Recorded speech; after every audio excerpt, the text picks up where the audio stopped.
Introduction. Friends, today we are going to see how to change the cartridge of WaterScience CLEO Shower Filter. So let's get started.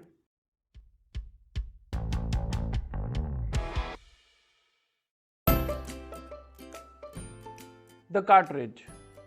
The cartridge model is SFC UW 100 and is available for ₹745 online.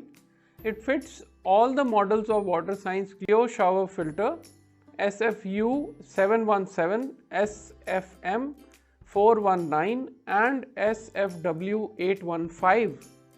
The cartridge life is for 25,000 liters of water and typically lasts from 4 to 6 months.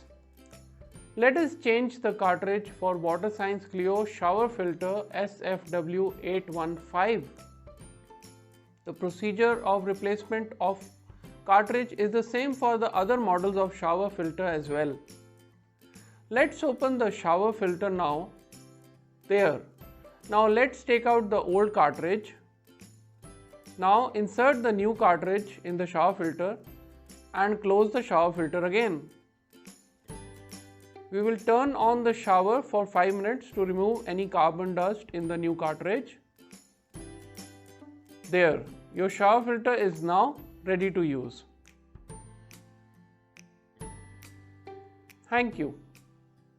If you wish to buy a new cartridge for your WaterScience shower filter, then I will leave a buy link for you in the video description or pinned comment. Thank you for watching my video, and for more such useful videos, please like, share or subscribe to my channel.